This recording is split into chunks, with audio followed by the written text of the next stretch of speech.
These men are members of the KGB working in North America.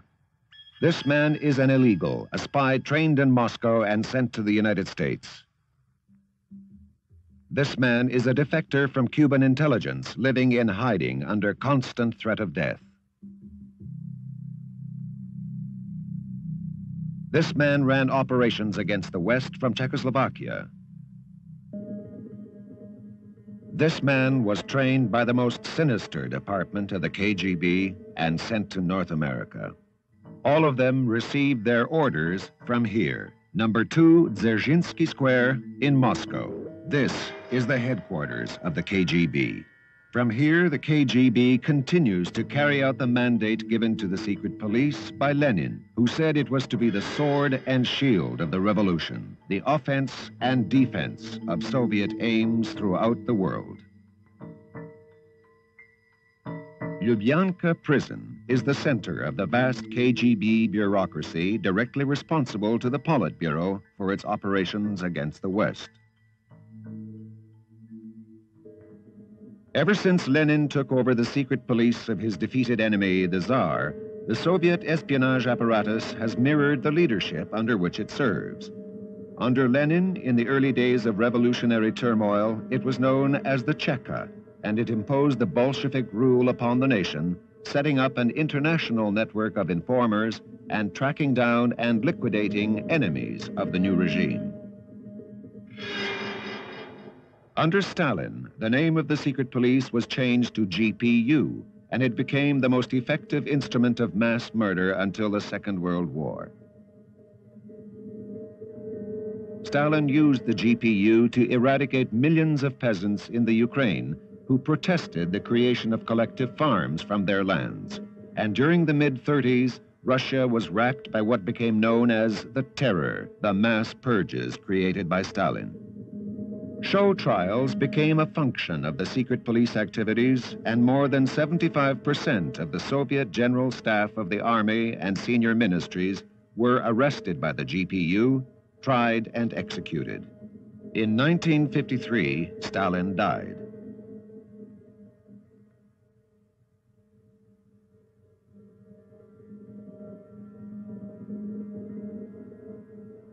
It was appropriate that the small band of survivors at the top of the communist hierarchy quickly arrested one of their own, Lavrenti Beria, the ambitious and coldly ruthless head of the secret police, which by then had become known as the NKVD. It was Beria who had presided over the purges ordered by Stalin. He himself was executed. In 1955, Nikita Khrushchev took full power. The secret police became known as the KGB.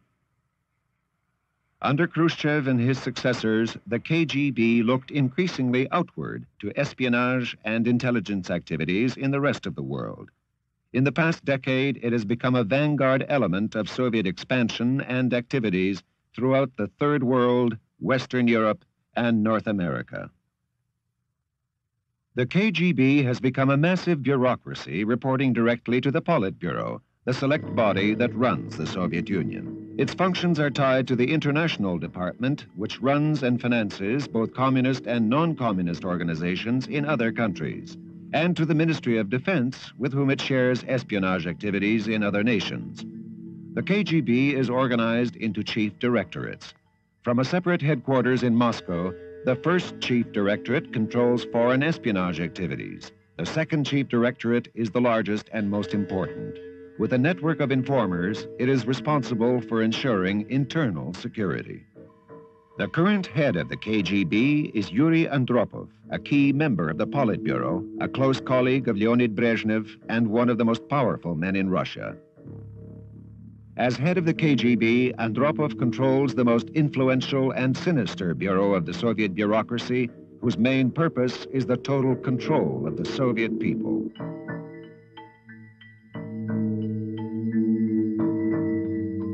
For North America, the activities of the first chief directorate are divided into departments which carry out a wide range of activities from Soviet establishments located across the continent.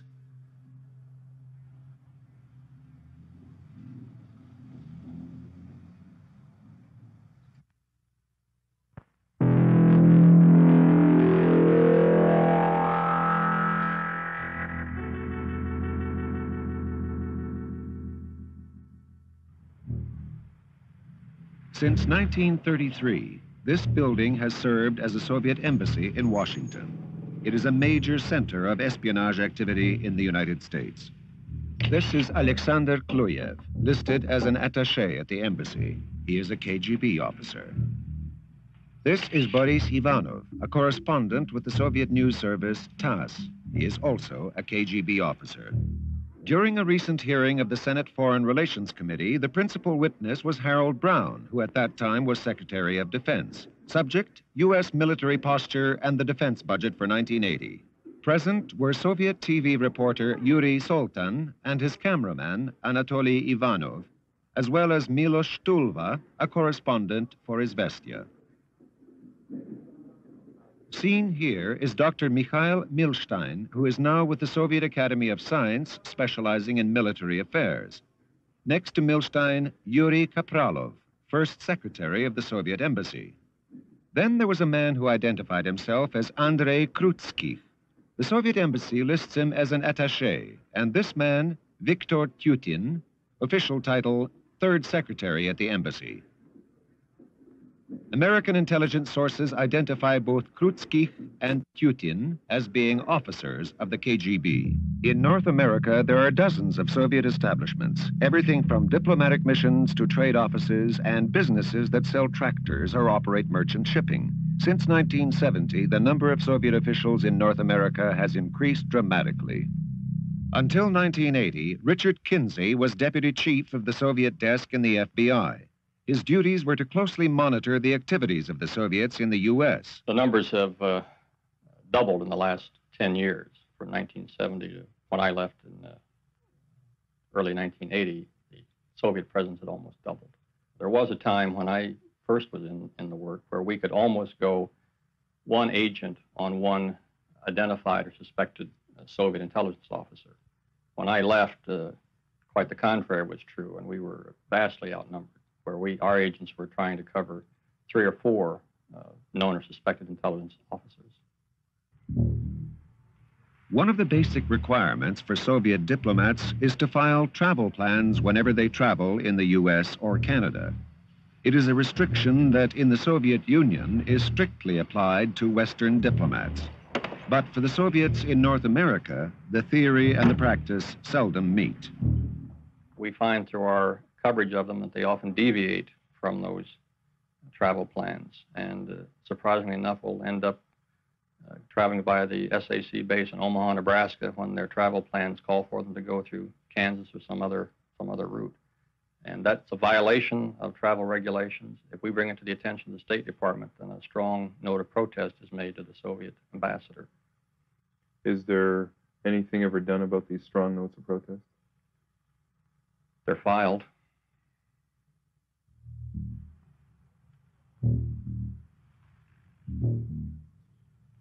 The Soviet embassy in Washington is also distinctive for another type of spying operation. On the roof is a large antenna that appears harmless, but is used to electronically eavesdrop on telephone conversations in the Washington area. 1/3 of all local calls and most long-distance calls are transmitted by microwave, which can be plucked from the air by these Soviet antennae. Literally millions of calls are recorded and put through computers, which are programmed to listen for certain key words or are activated by the phone numbers of people who are of interest to the Soviets. In 1972, while negotiating a purchase of surplus grain from the United States, the Soviet embassy used its telephone intercept capability to eavesdrop on conversations between the U.S. Department of Agriculture and grain dealers in the Midwest. Because the Soviets were able to acquire inside information about the U.S. bargaining position, they were able to outmaneuver the U.S. negotiators and sign a long-term contract for a record amount of grain at very low prices. Crop failures the next year in the U.S. drove consumer prices upwards, but the Soviets were able to continue buying grain at the low prices they had negotiated the previous year. In San Francisco, the Soviet consulate houses sophisticated electronic equipment and occupies a commanding position overlooking San Francisco Bay. Our investigations determined that many of those antennae were in such a position that they had the capability of doing microwave intercept in Silicon Valley. About an hour's drive south of San Francisco is the area that has come to be known as Silicon Valley. It is perhaps the most highly concentrated area of modern technology and research in the United States. Its products include microcomputers, silicon chips, and fiber optics, all vital component parts of military hardware. The San Francisco consulate has also provided the Soviets with an easy access to U.S. military establishments on the West Coast. For example, by observing the Polaris submarines being refitted in clear view of a nearby seafood restaurant frequented by the Soviets, the numbers of American submarines then at sea can be determined. In the Canadian capital, the Soviet embassy is also equipped with antennae. However, the most visible microwave intercept equipment is not on the Soviet roof, but nearby on the roof of the Polish embassy.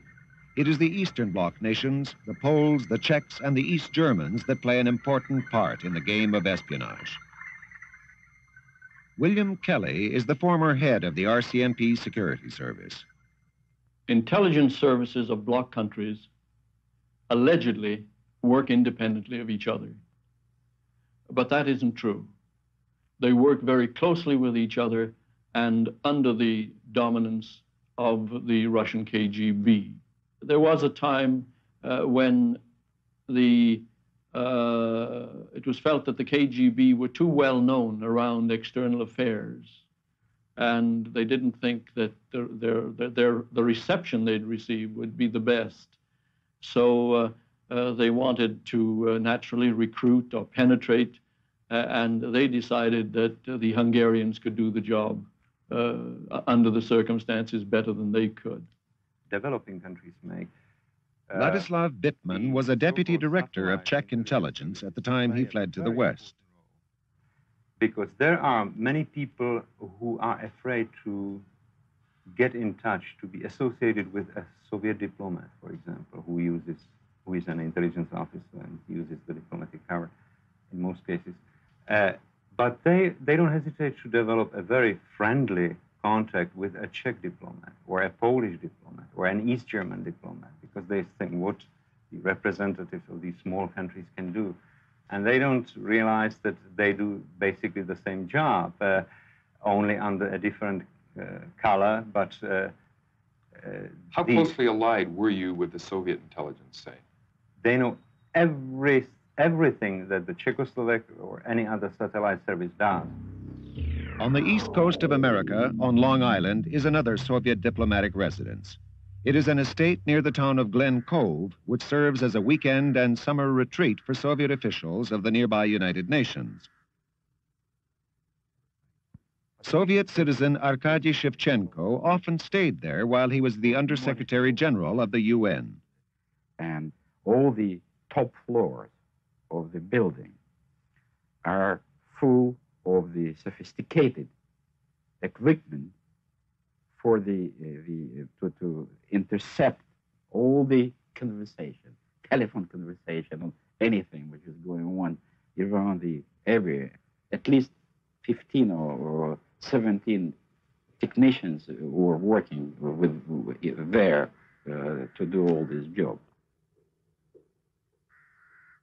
The estate at Glen Cove and the electronic monitoring equipment jammed into it also represent an interesting geographic choice by the Soviets.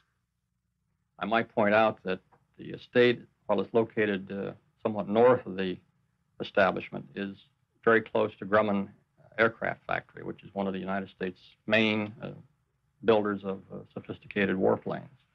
And it's sort of midway between the main plant and a testing facility that Grumman has further out on the island. And those antennae are pointed toward both facilities. The newest Soviet residence in New York is a building in the Riverdale section of the Bronx. They got permission to build on one of the highest sites in New York City. Situated at an elevation that permits interception of phone messages over the widest possible area. Yet back in Washington, the Soviets were not pleased with the location of their embassy, so they asked for and again were granted permission to build on another site at the corner of Belmont and Wisconsin Avenue.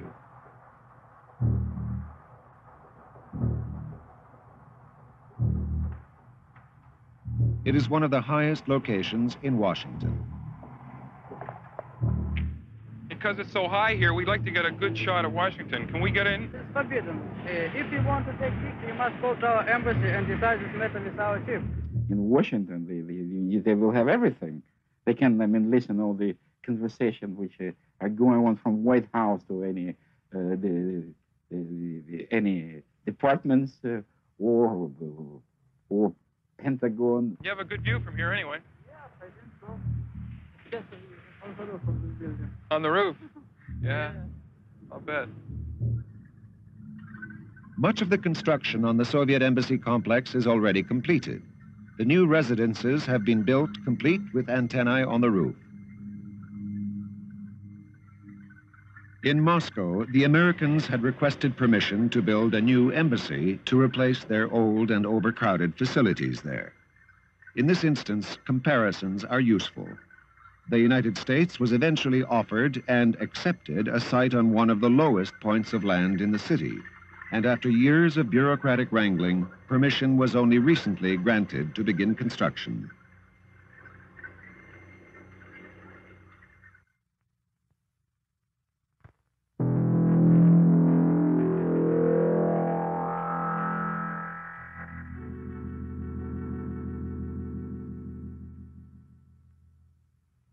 In the United States, there is one place that is more important for the KGB than even the embassy or its consulates. How important is the United Nations to the Soviets in terms of espionage? It's a nest of spies.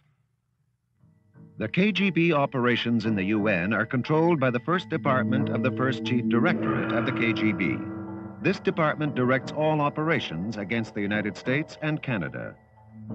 The officers of the department operate from the embassies and consulates. Operations are also run from the UN itself, where over 500 Soviets work. The UN was formed to provide a forum for dialogue between the nations of the world. Each country sends its ambassadors and their staffs to the debates which occur in the General Assembly and Security Council. Awarded diplomatic status, their representatives live in the equivalent of embassies in New York City, and are expected to represent their country's interests. But in the Secretariat building are the international civil servants without diplomatic status.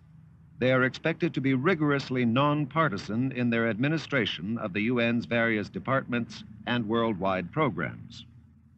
In 1978, one of the most important Soviet defections to the West occurred. Arkady Shevchenko, who was the Under-Secretary General of the United Nations, stunned his Soviet colleagues. As the highest-ranking Soviet in the UN Secretariat, Shevchenko had knowledge of extensive Soviet espionage activities in the United States. So serious was the defection that two of the Soviet Union's highest-ranking ambassadors, Dobrynin and Trianovsky, demanded a meeting with Shevchenko and his U.S. lawyer. This is the first broadcast of a tape recorded at that meeting. Ambassador Dobrynin reveals that Shevchenko was privy to Soviet state secrets, even though he was supposedly an impartial UN civil servant. That he read top secret documents in his mission. Up till the last day when he left, it showed that there was no surveillance. He gave me copies of this letter. He refers to what he read, a betrayal of the ideals of the October Revolution, which is taking place now in the USSR. The monstrous abuses carried on by the KGB compel me to take the decision to renounce my membership in the CPSU, etc. That naturally leads one to think that he's in some abnormal state, because a normal person or one acting at his free will cannot make these explanations. There was no need for him to stay in the Foreign Service for 30 years or 20 years, and then finally find out that he disagrees with the fruits of the October Revolution.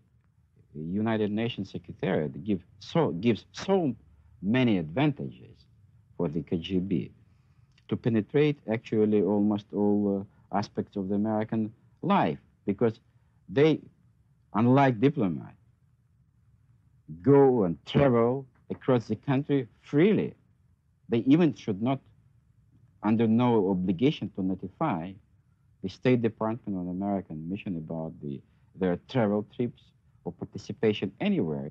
Probably the most active intelligence gathering functions are carried out by Soviets assigned to the United Nations. I say that for a number of reasons, primarily that UN employees also have total freedom of movement throughout the United States. It's a golden mine for the Soviet Union. It's so easy to have such a huge number of the people involved in the intelligence activity. My estimate would be that the people who are working for the Soviet intelligence in general in New York, about 300 or 350 persons engaged in all these activities. In theory, the employees are there to carry out the ideals and humanitarian causes of the United Nations and run the bureaucratic machinery. But Shevchenko quickly discovered that even though he was one of the United Nations' highest-ranking bureaucrats and the head of his department, the orders came from the KGB. I had in my department 13 Soviets, and at least 7 of them were professional KGB officers, because they didn't do anything. They didn't work in my department. They didn't receive orders from me as the head of the department. They received the orders from their bosses in the mission, from the KGB resident. This man was one of those Soviets working for Shevchenko. His name is Valdek Enger. He was placed in Shevchenko's department not by the normal UN hiring practices, but by the KGB resident or senior officer in New York City who requested Shevchenko's help in placing the spy in the United Nations. I agreed with that, but I think it was a mistake because it was very difficult to get rid of him later. Because he transformed my office into a kind of a center of gathering of all these KGB guys and collecting all these materials and all the things. And he didn't do anything at all. Whenever I asked him to do something for the department or for the secretariat or to write something for me, he was always reluctant or absent. Or have this bunch of his KGB guys in my office. I was mad about this situation. Here, Enger is asking a U.S. naval commander to pass on secret documents. Yes, Jim? Oh, yes. Okay. Fine, thanks. Do you have the stuff? Yes, I do. You do. Okay, yes. Now, you know what? Proceed now to the south. And just after the Essex Toll Plaza, Yeah? you'll see the phone booth. Public phone booth. Mm-hmm. Now, the second phone booth from the right, if you look at in front of you, you know, after the booth. Just under the shelf, you'll see the small box, okay? Okay. As always. And follow the instructions completely, and you'll find everything there, all right? Okay. Okay. Right. I'll talk to you later. Mm-hmm. Okay. Bye. Bye-bye. The head of the KGB operating out of the Soviet mission to the United Nations has been identified by Shevchenko as V. Kazakov. Within the UN, the Soviets are also able to exert influence. Viktor Lesyovsky is a KGB officer who occupies the post of Special Assistant to the Secretary General in the United Nations. He chooses the speakers for the debates in the General Assembly. Vasily Solodonnikov is another KGB officer who served as a senior secretariat official. A man who served with Solodonnikov at the International Relations Institute in Moscow was Igor Glagolev, who was an advisor to the Politburo before he defected to the West. Yes, they were high-ranking members of the KGB. They were not, people who were used by the KGB, because KGB can use, many people without their knowledge. But they were just regular agents of the KGB. And the trouble is that they control the staff of the United Nations permanently, always. Solodonnikov was an advisor to Joshua Nkomo and other rebel leaders during the war in Zimbabwe, Rhodesia. He is now a key formulator of Soviet policy in Africa and is their ambassador to Zambia. Later on, he was assistant to the Secretary General, and later on, he was director of the Institute of Africa. And now he's the Soviet ambassador in Zambia, where he masterminded the takeover of Zimbabwe, and now he's organizing the takeover of South Africa.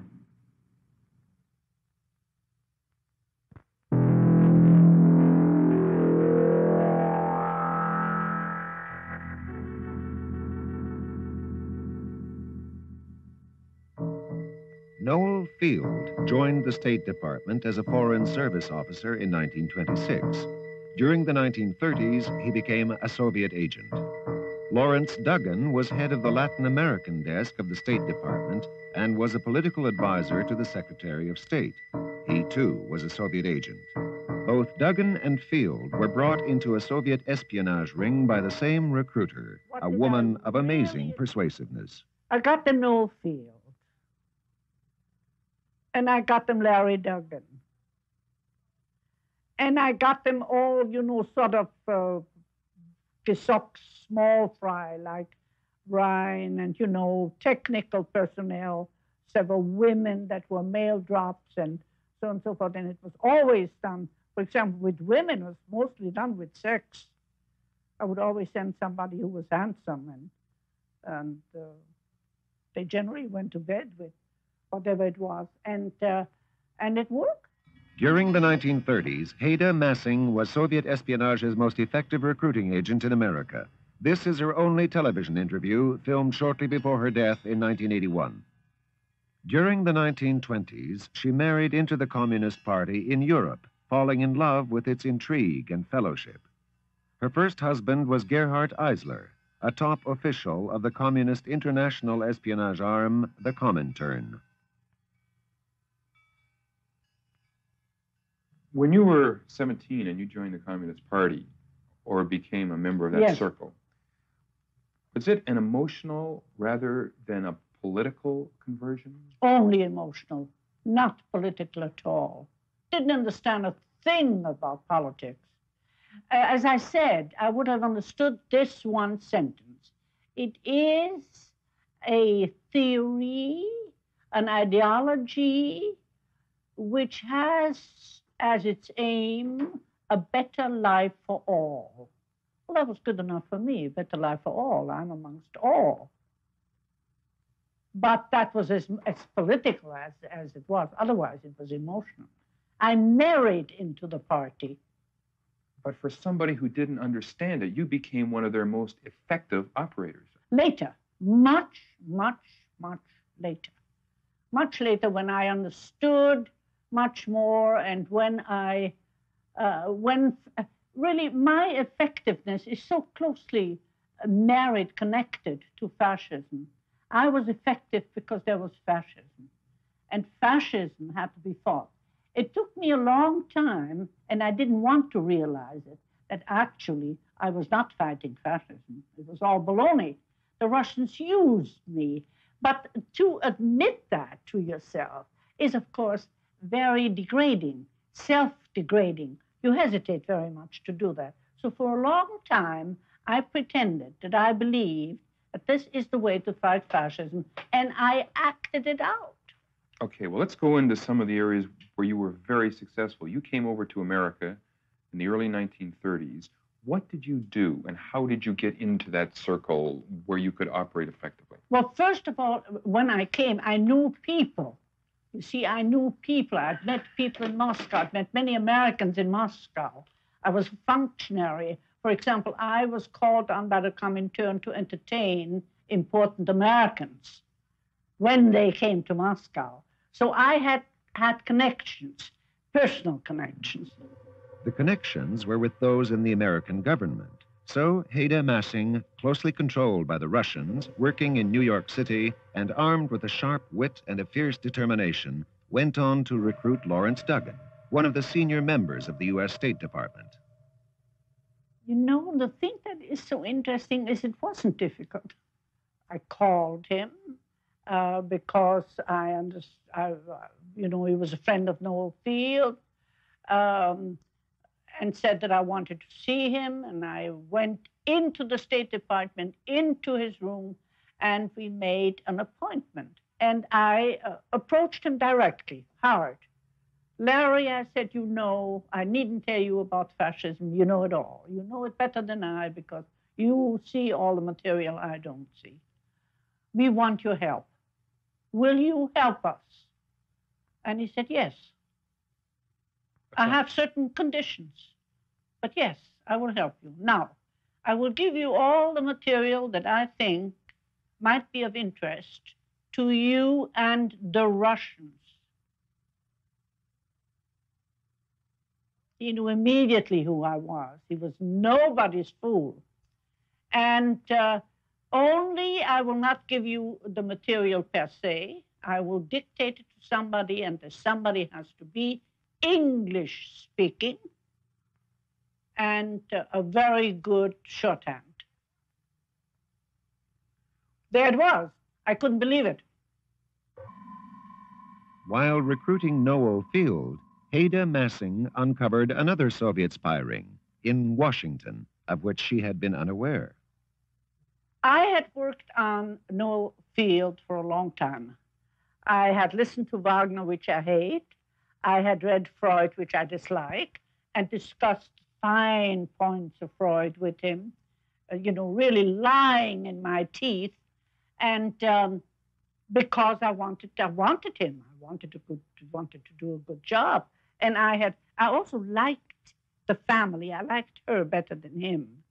He was a little bit, although he was rather good looking, very tall and very sort of gentlemanlike, to me he was a little bit unappetizing. It must have been a body smell. I don't know what it was, but anyhow, I liked her better. She was also more honest. She was a little dumb. And one day, I said, Noel, it's about time that you have more or less agreed that you will work with me. Now, I think we ought to start. And he said, Haida, I wanted to tell you this, and I hesitated because I know it will upset you, but I have decided that I will not work with you, but I would rather work with somebody who does exactly the same thing you do, who is, however, with me in the same department. And it would be so much easier technically to convey whatever I have to give to this person. And I said, who is this person? Of course, terrified. Here was my investment of 1 year studying Wagner and Freud for that, anyhow, I said, who is this man? And he said, I don't think you know him. His name is Alger Hiss. He was an advisor to President Roosevelt at the crucial Yalta Conference, and was the man who flew to Washington with the historic charter documents of the United Nations Organizing Conference in San Francisco, where he had served as temporary Secretary General. Alger Hiss was a rising star in the State Department and director of the Office of Special Political Affairs. He was never far from center stage. After allegations were made of his communist activities, he appeared before the House Un-American Activities Committee. I am not and never have been a member of the Communist Party. Throughout 2 famous trials and a conviction for perjury, he has steadfastly proclaimed his innocence. And today there is a strong lobby in the United States to overturn his convictions. Things Mr. Chambers charged, except that I knew him briefly. Were you ever a communist? No. This man's memory is rather different. Nathaniel Weil was a member of the same Communist Party cell as Alger Hiss. I want to ask you if you ever met Alger Hiss. Oh, yes, about 30 times or so, 30 or 40. Under what circumstances? Well, I'm speaking about, you see, the cell met every week. And attendance was a duty to be taken very seriously. You had to have an extremely good excuse for not being there. So that if one assumes that I was in this unit for 9 months, and that there was a meeting every week, it works out to about 30 or 40 times. But Hader Massing, trying to recruit Noel Field, had no idea that Alger Hiss was also working for the Soviets. Each of the communist cells were small and carefully separated. In this case, both Alger Hiss and Hader Massing were trying to recruit the same man. I met Alger Hiss because Noel called me a week after I'd been there in New York and said, "Can you come to Washington? I have a dinner date for you and Alger Hiss at my house." And I said, "Of course I'll come." And I came, and I met him. And the beginning was that he said, "So you are the girl that is trying to take Noel away from me." And I said, "Well, you are the man who is trying to take Noel away from me." And then I said, I suppose, I don't know the exact words, "Don't forget, after all, I'm female and I'm a fighter, and I won't let that happen so easily." And he grinned, and then we had all sorts of conversations. We stood alone, he and I, at the window and spoke, and the farewell was that I said, or he said, and I don't remember who said what, but I think he said, "Whoever gets Noel, after all, we are working for the same boss."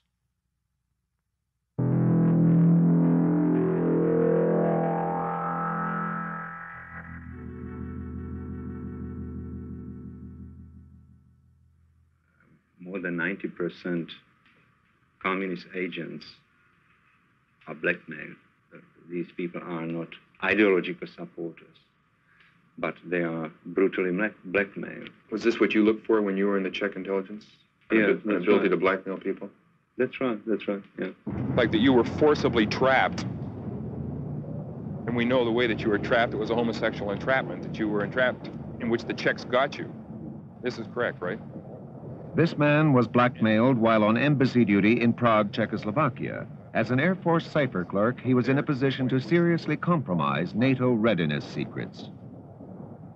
It was a stupid thing to do, and I did it. I got caught doing it by somebody that shouldn't have, or well, shouldn't have.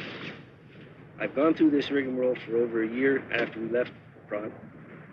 I haven't heard from anybody since that time. Most Americans are very naive, politically very naive. And so I think it's, in many cases, very easy for communist intelligence officers to get in touch with important Americans, to seduce them in one way or another, and later to blackmail them. I was not contacted in Czechoslovakia until about a month or two before I ever left the country.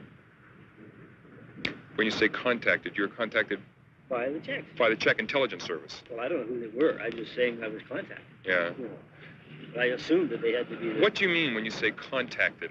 What form did that contact take? It was just a meeting on the street. Of a man just walked up to you? And what did this man say? Well, he indicated that they had had photographs of me, and you know, that he would contact me at some future date.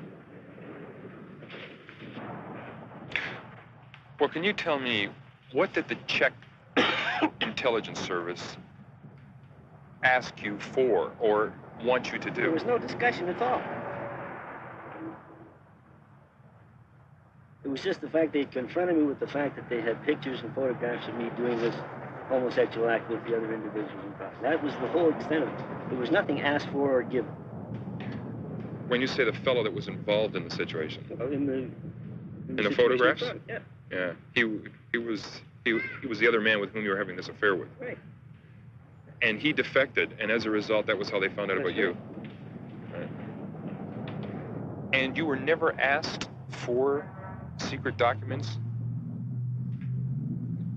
There was just a man that came up to you in the street in Prague and said that we have photographs of you and we're going to ask you for something At a later date. at a later date.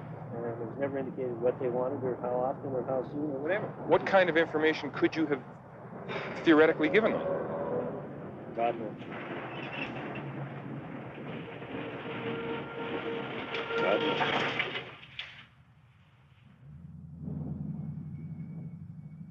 In Moscow, the KGB targets not only low-ranking officials, sometimes their blackmail extends right to the top. John Watkins was the Canadian ambassador to the Soviet Union in the late 50s when he was targeted for recruitment. Two KGB defectors, Nosenko and Golitsyn, have revealed that Watkins was under KGB control, but the story has never before received official confirmation.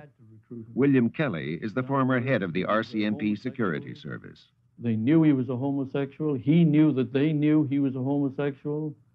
Well, are you saying that he was being blackmailed by them? In a kind of a way, yes. That he knew that they could embarrass him if he didn't cooperate. While in the Soviet Union, Lester B. Pearson, later to become Canadian Prime Minister, and John Watkins met with Khrushchev at his dacha on the Crimean Sea. The meetings were arranged by the Soviets to increase Watkins' prestige in Pearson's eyes and to speed his promotion to positions with access to sensitive information.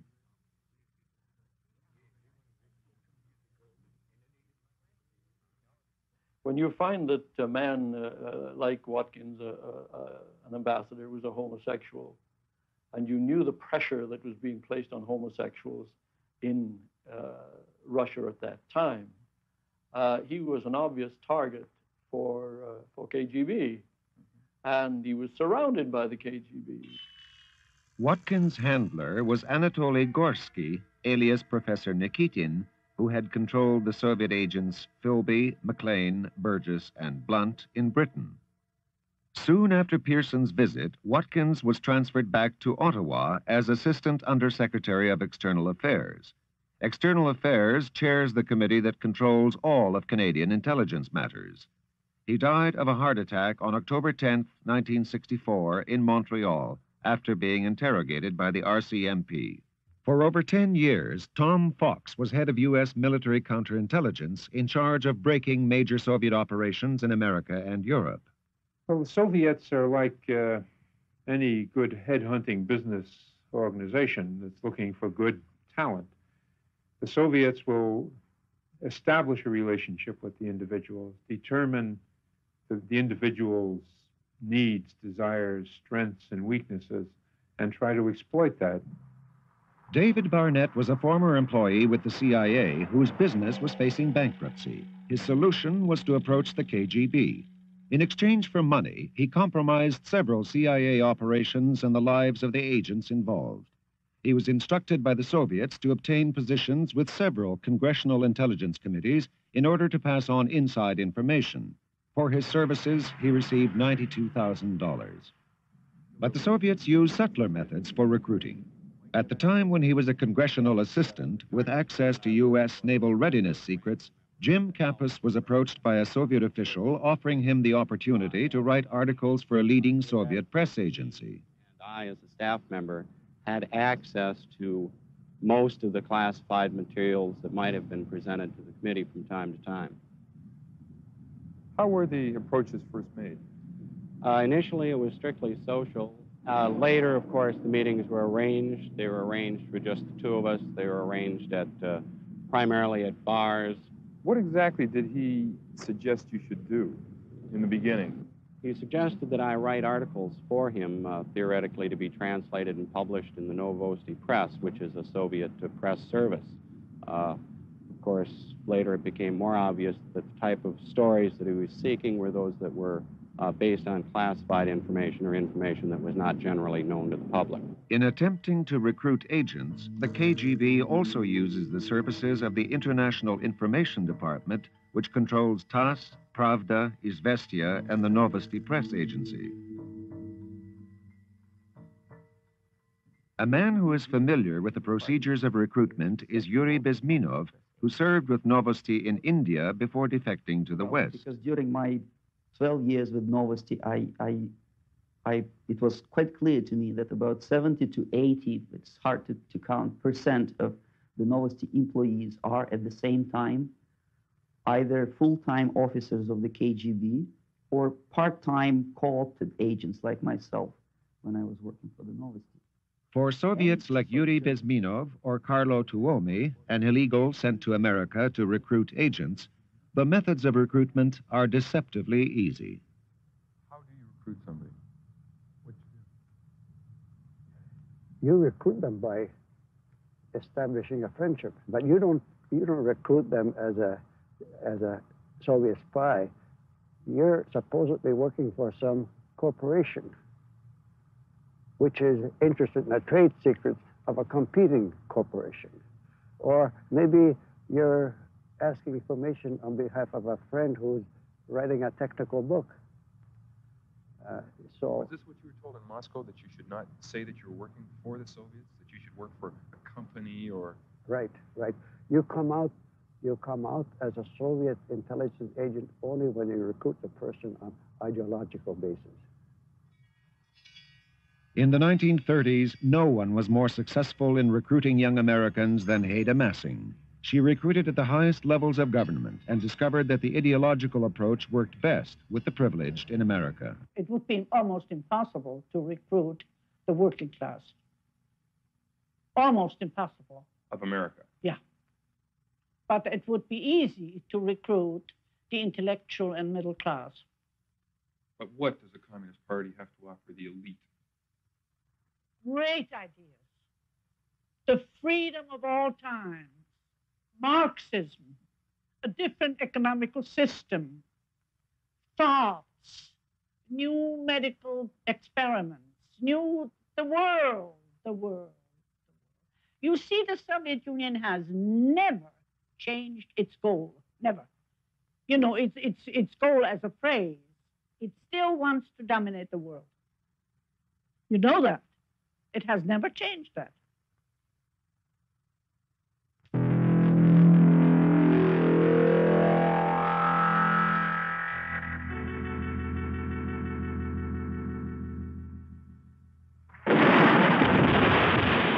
In the late 1950s, when Fidel Castro was taking his revolution out of the mountains toward the ultimate victory of Havana, the world watched what was believed to be a popular uprising of the people. There is not communism or Marxism in our ideas.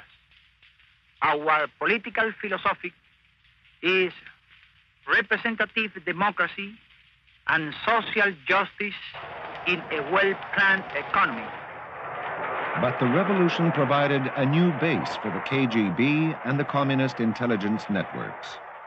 Ladislav Bittman was a deputy director with Czech intelligence. A few years after the revolution, the Czechs helped to build up the Cuban intelligence service. And then, I think in the early 1960s, the Soviets took over completely when Cuba was really in the hands of the Soviet bloc, of the Soviet Union. Here at the Cuban mission to the United Nations in New York City, where 98 Cuban nationals work, at least half are members of the DGI, the Cuban Intelligence Service. This man is Nestor Garcia. Until the summer of 1980, he was officially listed as the first secretary to the Cuban mission.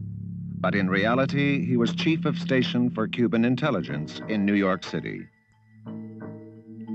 In Moscow, the direct responsibility for running Cuban intelligence is assigned to Department 11 of the KGB, the same department that controls the Czechs, Poles, and other European communist intelligence agencies.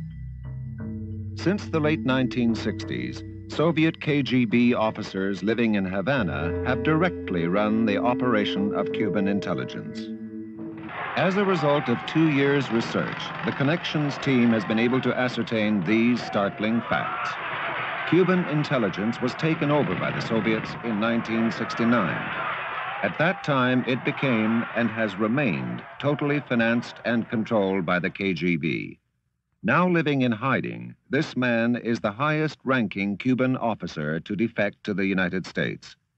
This is the first known television interview that a DGI officer has given. In Moscow, I was trained in recruiting of agents, in infiltrating the CIA, in counterintelligence. Was all your training directed at the United States? All your training in Moscow directed at the United States? Even if the work dealt with operations in Italy, France, England, Canada, it was ultimately directed against the United States. In the case of a plan of sabotage against an American embassy, the physical layout of the plant had to be known. Was there any other installations than embassies that were looked at for sabotage? Sí, todas las grandes compañías. All the big American companies. Since the late 1960s, General Semenov of the KGB has controlled the DGI from Havana for the Soviets. General Simonov, the Soviet chief, would be the one who would give the order. So the Russians controlled Cuban intelligence, actually controlled? Totally and absolutely. The second most important base of Cuban intelligence in North America is the Cuban consulate in Montreal. From here and other Cuban diplomatic missions, the DGI conducts intelligence and espionage operations through a spy network designed to increase the KGB's penetration of North American life.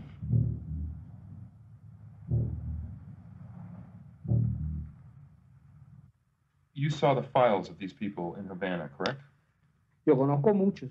Yes, I know many. Were they working, for instance, trying to get defense secrets from America?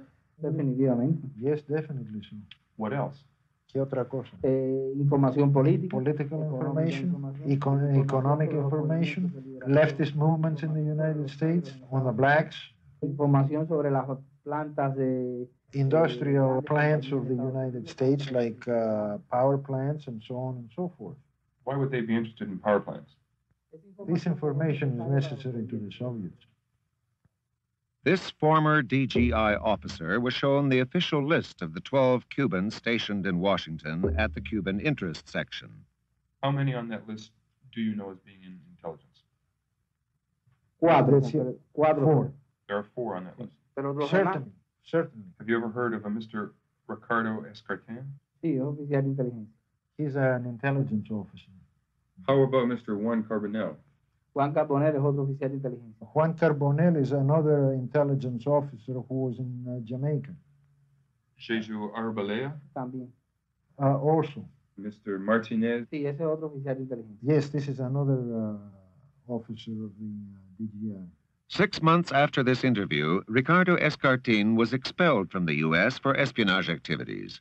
But the other DGI officers, Carbonell, Arbolea, and Martinez, are still operating in Washington. In the mid-1960s, the black ghettos of America erupted in flames and violence in an apparently spontaneous protest. The riots did not need instigation by outside elements, yet once the conditions were ripe, revolutionaries of the left moved in, funded and supported by the Cuban DGI. One such revolutionary was Philip Luce.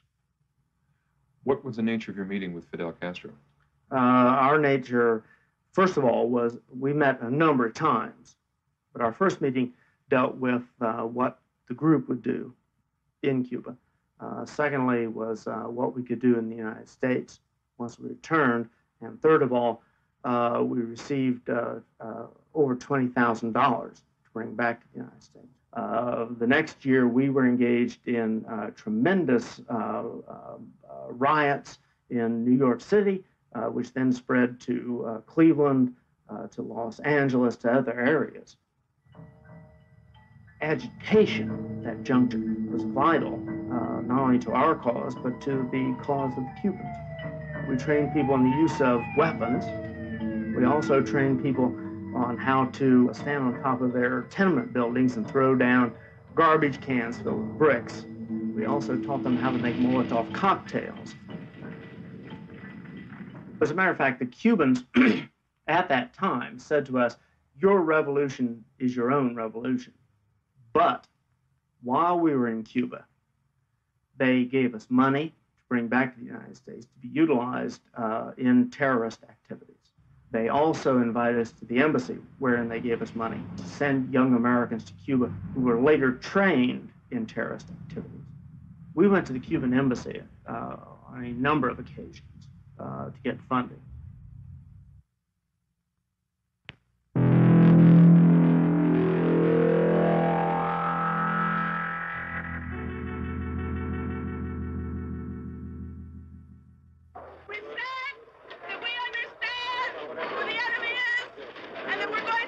In the 1960s, Bernardine Dorn was one of the leaders of the violent radical group known as the Weathermen. On December 3, 1980, in Chicago, Bernardine Dorn surrendered after 10 years in hiding.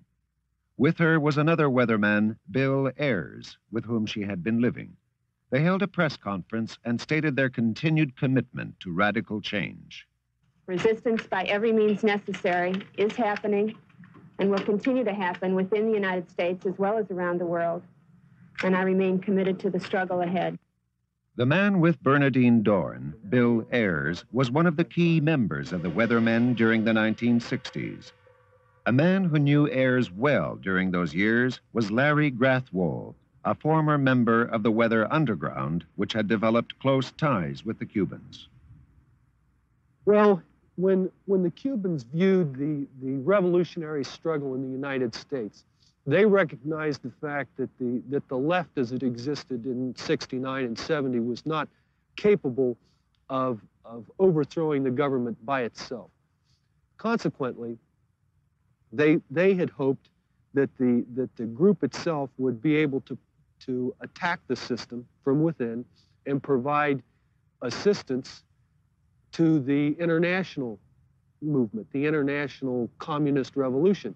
As a weatherman, if I became cut off from the main body of the organization, the Weather Underground organization, I could make contact or reestablish contact by going to the Cuban embassy in Mexico or Canada and asking to, as an example, I wanted to get in touch with Bernardine Delgado. That was the code word, Delgado. And I would tell them that I'm Larry Delgado and I can be reached at such and such a phone number or at such and such an address, and the Cubans would make the connection and put me back in contact with the How do you know this? I don't How do you know this information? Bill Ayers gave me those instructions in, it was either February or March of 1970 in Detroit. The Cuban DGI is organized into 7 departments and subdivided into geographic sections, the largest one being the United States section. It controls North American operations, including the UN, diplomatic posts, and radical groups. During the 1970s, hundreds of young Americans circumvented U.S. travel regulations to go to Cuba to harvest sugarcane and experience the Cuban Revolution firsthand. As a cover for the recruitment of the Weathermen, the DGI organized the Venceremos Brigades. The organizers, tour guides, and hosts were officers of the DGI who used the occasion to train young American radicals. Cuban intelligence was well prepared for the Venceremos Brigades when they arrived. Every time that a Venceremos Brigade contingent arrived in Cuba, all the operational of the DGI had to drop what they were doing and go to work on the Venceremos Brigade. We had to investigate, collect background to see who could be recruited, what information could be obtained. Do you know of young Americans who were recruited in the brigade to work for the Cuban intelligence who came back to America and were secretly working for the Cubans? Sí, y están trabajando. Yes, and they are still working. Still working for the Cubans in America? Sí, definitivamente. Yes, definitely. The brigade was established with the sole purpose of providing a cover for the Weathermen to get their people to Cuba for training. And that's why it existed. As a matter of fact, when our people came back off the first Venceremos Brigade, in I think it was February of 1970, the criticism that the Cubans had made about the Venceremos Brigade indicated that the majority of people being sent there, they felt were useless. They really weren't helping them harvest sugarcane.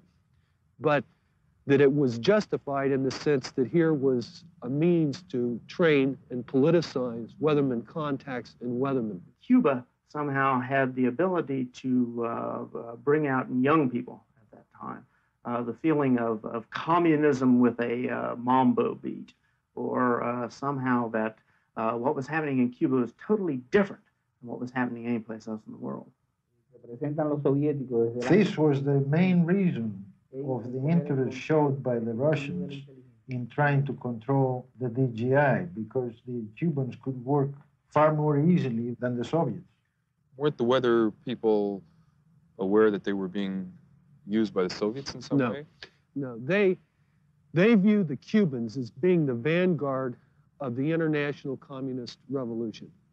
Now, the vanguard essentially means that the Cubans are at the very tip of the spear. They're the leadership. The Russians are being used by the Cubans. Now, this is the weatherman's rationalization of this interaction between the Soviets and the Cubans. The Cubans said, you've got to become active. You've got to start doing things. And planning a national action to protest the beginning of the Chicago 8 trial and to commemorate the riots during the Democratic National Convention of '68, and to protest the war in Vietnam is not action. Action requires that you confront the system violently. So when the weathermen got back from Cuba, they changed the national action to the Days of Rage. The Days of Rage in October 1969 was an attack on the city of Chicago and its police department. For 4 days, anti-war protesters, urged on by agitators of the weathermen, rioted in the streets, engaging in violent confrontations and pitched battles with the police.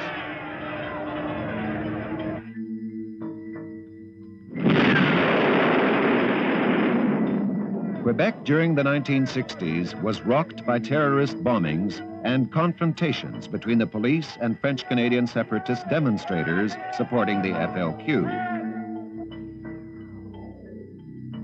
DGI contacts within revolutionary organizations like the FLQ had built an international terrorist ring. It was late March or early April of 1970. I was in Buffalo, New York. The FOCO there consisted of 5 people. Bill Ayers and Naomi Jaffe were 2 of those people. Bill and Naomi left and went to Canada. Where at in Canada, I don't know, to meet with members of the Quebec Liberation Front with the objective of establishing closer ties with them and cooperating in actions, if possible, on both sides of the border. And they also received, it was either $2,000 or $3,000 from the Quebec Liberation Front that had been sent from Cuba for the weathermen. There was an attempt in 1965 by a group of blacks who had gone to Cuba under my auspices to blow up the Statue of Liberty. The Black Liberation Front, which had been formed in Cuba in 1964, was the prime mover behind this plot. The bombing was prevented, however, when the police recovered the explosives from their hiding place in the Bronx. Amongst those arrested was Michel Duclos, a member of the French-Canadian separatist organization which provided the explosives to the Cuban-trained extremists. She pleaded guilty to illegally transporting dynamite. We know that the Weatherman Underground organization went to Cuba and utilized the same kinds of techniques that we utilized. These people did engage in direct bombing and killing in the United States. So I fear it. And yet, most of them haven't been heard from for a long, long time. That's right, but they're still out there. They're underground. And the question is, over a long period of time, what does it take to activate them?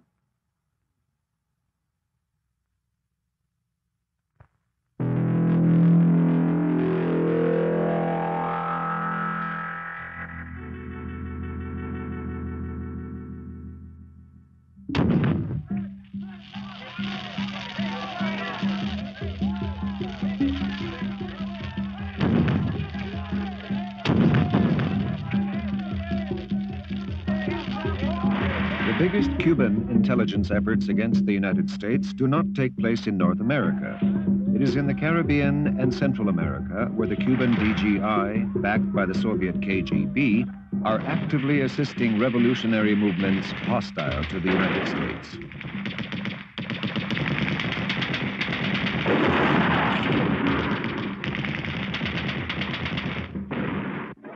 Jamaica, united we will win. Cuba, Jamaica, united we will win. Cuba, Jamaica.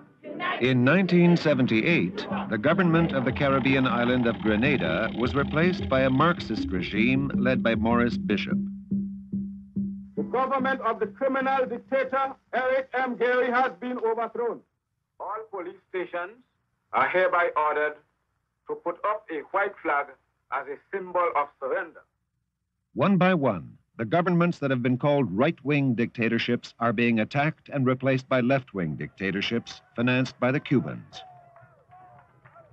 Brother Morris Bishop, the long night of terror, the long night of repression and hardship has ended. In Grenada, one of the first acts of the new government was to bring in Cubans to build a new airport. The airport, like the island itself, has military importance to the Cubans and ultimately to the Soviets. Grenada's proximity to the Venezuelan and Middle Eastern oil tanker routes to the U.S. make it an important strategic location. And in Nicaragua, where the Sandinistas overthrew the regime of Anastasia Somoza, over 3,000 Cubans moved in immediately after the revolution. On the first anniversary of their takeover, the new government staged a celebration for visiting guests, like Fidel Castro, whose ambassadors to Nicaragua, Lopez Diaz, and to Grenada, Torres Rizo, are top DGI officers. One of the speakers was Morris Bishop of Grenada. In 1981, we will be able to speak not just of revolutionary Cuba. Ya podamos hablar no solo de la Cuba revolucionaria, not just of revolutionary Nicaragua, no solo de la Nicaragua revolucionaria, but also of revolutionary El Salvador, sino también de un El Salvador and revolutionary Guatemala, y de una Guatemala y un Honduras revolucionario. El Salvador, Guatemala, Puerto Rico.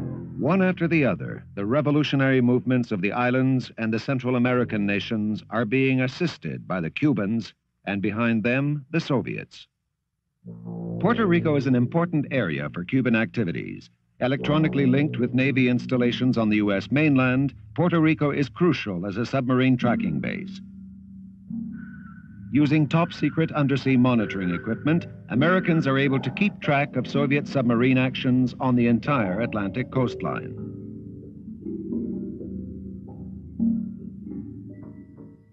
In April 1980, 10 FALN Puerto Rican revolutionaries were arrested outside Chicago, Illinois. With them was a van filled with explosives and arms. They were convicted on February 11, 1981, of seditious conspiracy for a wave of bomb blasts that have killed 5 people and wounded at least 100 others. Does Castro run the Puerto Rican movement in the United States? Sí. Yes. Conozco de muchas operaciones I know of many operations que se hicieron a través del centro de Nueva York that were done through the center of New York, que donde se les dio dinero o se les ha dado dinero, where they received money, explosivos, explosives, armas, weapons, y reclutamientos que se han recruitment that was made for them to work in the United States. Soviet naval activities in the Caribbean and the Atlantic are of increasing strategic significance, as is Havana's harbor to the Soviet fleet. In addition to surface ships, submarines are a vital part of a growing armada.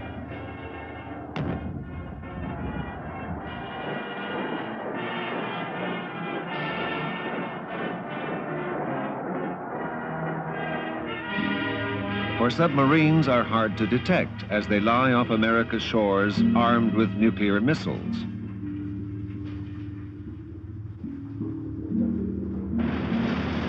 Fishing ships are another part of the Soviet Armada off the shores of North America. Often used for electronic intelligence gathering, the fishing ships also serve as shields, protecting the submarines below from the radar and sonar of the anti-submarine forces of the Americans and Canadians. It was on one of these ships that Boris Stern served. The submarine kept contact with my ship.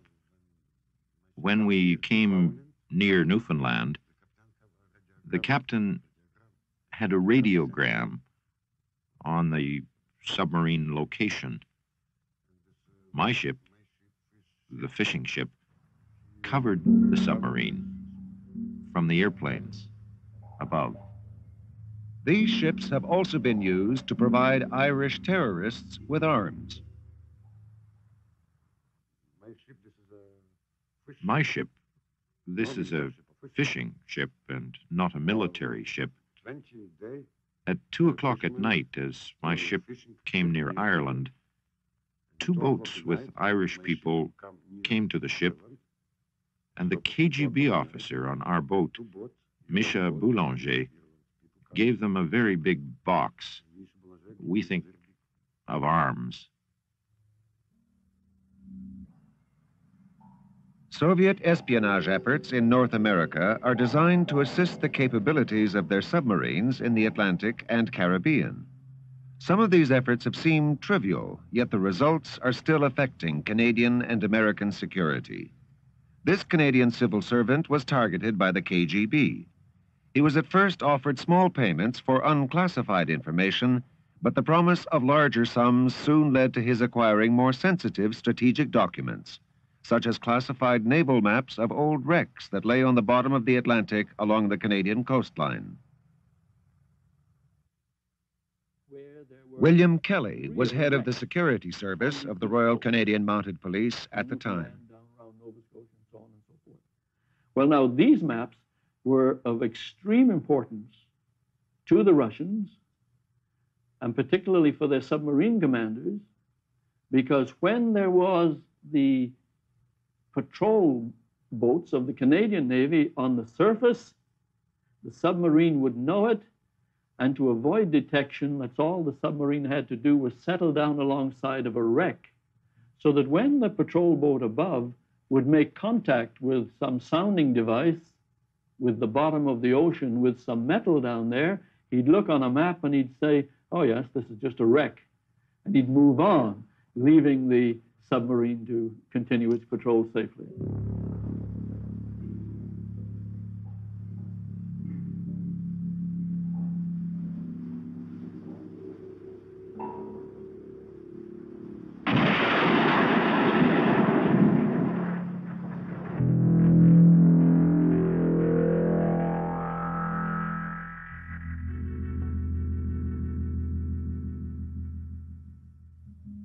In the 1950s, an obscure, unassuming photographer lived alone in Brooklyn, operating his business from a storefront. Rudolf Abel attracted little attention until it was revealed he headed a Soviet spy ring operating in America. He was caught and sentenced to 30 years in prison. Do you feel that you received a fair trial? I would refer that question to my attorney, Mr. Donovan. Our American system of trial by jury is the fairest system in the world. In the world of espionage, Abel was known as an illegal, a spy who lives under an assumed name and is controlled by Department S of the KGB. It is Department S that selects the agents who quietly blend into the societies of other nations and lead seemingly normal lives, while secretly carrying out orders passed to them from Moscow.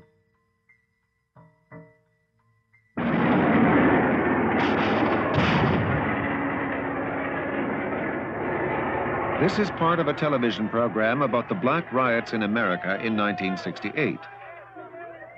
It was produced by the Canadian Broadcasting Corporation. The end credits are interesting in that the sound man on the film crew, Rudy Herman, was a KGB illegal. He was Colonel Rudolf Hermann, whose cover story bears many similarities to that of Colonel Abel.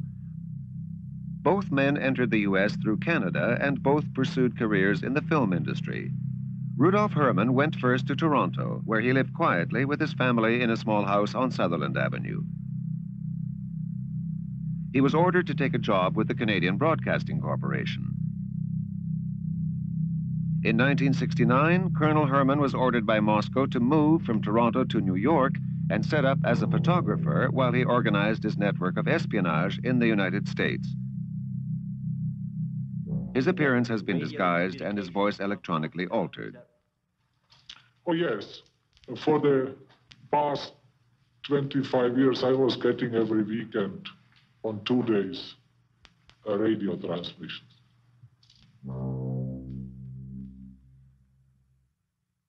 When Hermann was finally caught by the FBI, Richard Kinsey was deputy chief of the Soviet desk at FBI headquarters in Washington. He had been sent on meetings, had been sent to meet people in Canada, for one thing, had he not? Yes, he had. Do you know anything about why he was sent up to Canada? I'd prefer not to go into that. Colonel Hermann traveled to Quebec City, where he went to Laval University and met with a Canadian economics professor named Hugh Hambleton. Hello, are you Professor Hambleton? Yes, I am, yeah. Hugh Hambleton is a specialist in petroleum economics. He has been named by Colonel Hermann as a long-time trusted source. Professor Hambleton met Hermann many times and supplied him with information. This interview was filmed with hidden cameras. How did you meet Rudy Hermann? I came at Laval, as I remember. I mean, I'm pretty honest, because when did he come to Laval? I don't know the guy, your faces. I'm trying to, I'm being honest. I don't remember exactly. I just know I knew him at Laval. I certainly didn't know anywhere else.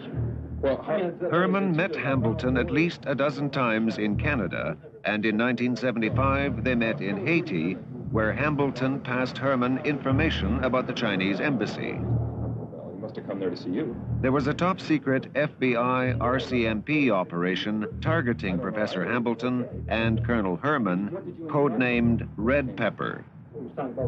What was the reason for the meetings between Hermann and Hambleton? Again, you're getting into what is still a sensitive area. I can say this, that Colonel Hermann was ordered to contact Hambleton by his own admission, by his superiors in Moscow. But beyond that, I would not like to go. Professor Hambleton is not as naive as he might appear. During World War II, he worked for Free French intelligence. After the war, he worked for Canadian intelligence in Germany. But then, in the late 1940s, he met in Ottawa with Vladimir Borodin, a senior recruiter for Soviet intelligence. I mean, you met Borodino in '48, did you not?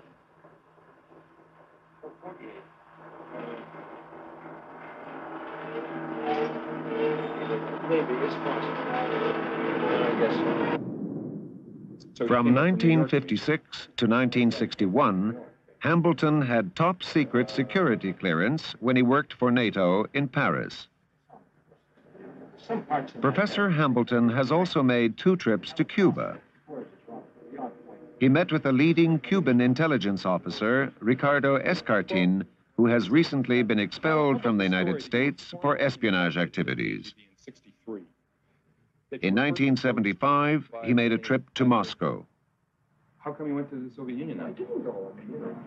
But you didn't go to the Soviet Union at all? I mean, what information? Later, he confessed to making a 10 to 12-day trip to the Soviet Union in 1975, where, in his own words, he was under considerable pressure from the KGB. Subsequently, the RCMP raided Hambleton's Ottawa residence and seized a shortwave radio and code books. Professor Hambleton was just one of Colonel Hermann's contacts. Hermann has provided the FBI with significant leads on Soviet agents operating in North America. His espionage activities were of the utmost importance. My job would be without any importance. I would definitely not spend such a long time in the United States. And besides, during my years of service, I was several times promoted. Now Colonel Herman is somewhere in hiding in the United States, an illegal who came to the surface. Carlo Tuomi is another example of an illegal sent to America by Moscow. You were known as an illegal. What exactly is an illegal? Illegal is a foreign agent who enters the country with forged documents and establishes himself as a citizen of that country. Little by little acquires all the documentation, the driver's license, birth certificates, credit cards, and so on. Finds a job, gets all the credentials and all the background, future references as a bona fide citizen of that country. For instance, in this case... That's what happened to you, right? That's right. And you got all this from Moscow when you were trained as a spy at a spy school in Moscow? That's right. That's right. That was a major part of my schooling. In case of North America, Canada, and the United States, what is much more dangerous are the so-called illegals who are smuggled into these countries. That is, people who come here under a new identity, and they live as citizens of these countries, and they would start operating really in case of war between the Soviet Union and the United States, for example, or in the time of of a very serious crisis when, for example, the diplomatic relations would be broken. In case of war, I would be, among other illegals, the only means by which the Soviet Union could get any military intelligence from the United States, because all their diplomatic means, all their open means would be cut off. And at the time you were with Czech intelligence, there were actually agents sent over here. Yes, that's right. Who were to just sit and wait. That's right, yeah. Very many.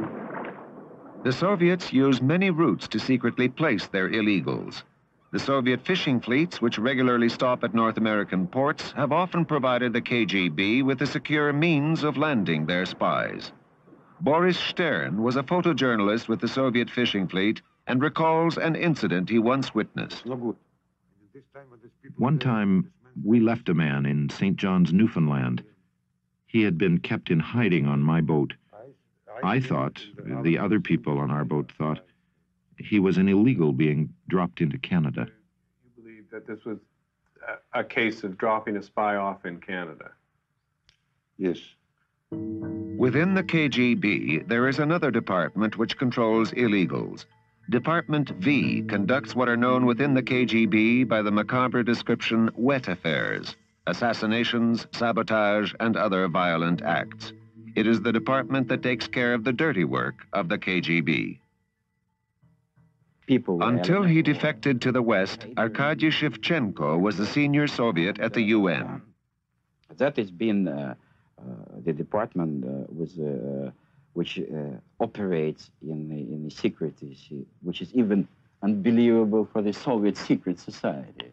Have you ever known of any Department V people in North America? Yes, it was in New York, in the Soviet mission in New York in the middle of the 60s. And one of my friends who happened also to be working with the KGB, they told me, look, you know, this man looks so quiet, calm, and even respectable as someone. If you look at him, you would never believe that what he is really doing, and to what branch or to what department of the KGB he himself belonged. That is the most sinister thing in the world, which he is doing. This man was a member of Department V. He was trained in Moscow and sent to Canada, where explosives had already been hidden for his use. Well, then fine, let's do an interview. I mean, okay, well... He refused to be interviewed. After months of work, the Norfolk Investigative Unit traced him to a small town where he now lives in hiding. You were in in the KGB, and you were sent over to North America to engage in espionage acts, and you decided for one reason or another not to go through with this. And however, Sobotka was sent to Edmonton in Western Canada, where he spent 4 years working and acquiring all the credentials of a normal Canadian citizen. In 1965, the call came from Moscow. He was ordered to go to a Toronto suburb and observe a house and its occupants. The house was at the time inhabited by one of the most famous defectors of all, Igor Guzenko, who fled the Soviet embassy in 1945. His defection led to the uncovering of Soviet spy rings in North America and was a severe setback for Soviet espionage. 20 years after it occurred, Department V of the KGB was still sending its agents looking for him. He comes so close. My life, of course, was very... And if I open door, incidentally, I never open door. Never open door in my house. Possibly went to the wrong house? I don't know, really don't know. So he could be might come in the wrong house or something, but I never myself opened the door. where we think... Sobotka had been activated by KGB agent Oleg Komenko, who at the time was working as a counselor at the Soviet embassy in Ottawa and was traveling with the Russian Moiseyev Ballet on a North American tour. Strategically placed in Western Canada, Sobotka was ordered to plan, in the event of war, the destruction of the key refining and pumping stations that supply much of North America with its energy. Edmonton is also a center of top-secret cold weather testing for Canadian and American forces, and Sobotka was ordered to find all he could about these facilities. He had other important missions, one of which was to act as a link between Moscow and a KGB sabotage network in North America. I would presume it was no accident that you were sent out to Edmonton with oil refineries and all that sort of thing. It was not an accident you were sent there? No.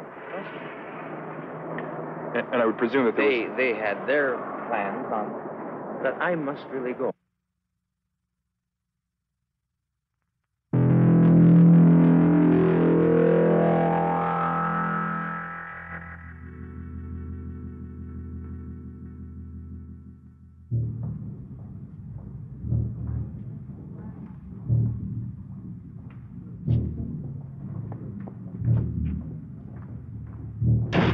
This house off Massachusetts Avenue in Washington, D.C. is an office of the Soviet military attachés. Some of these men have legitimate business there. However, most military attachés in reality are spies of the GRU, operating closely with the KGB. Working under the Ministry of Defense, the GRU specifically confines its activities to espionage in military matters.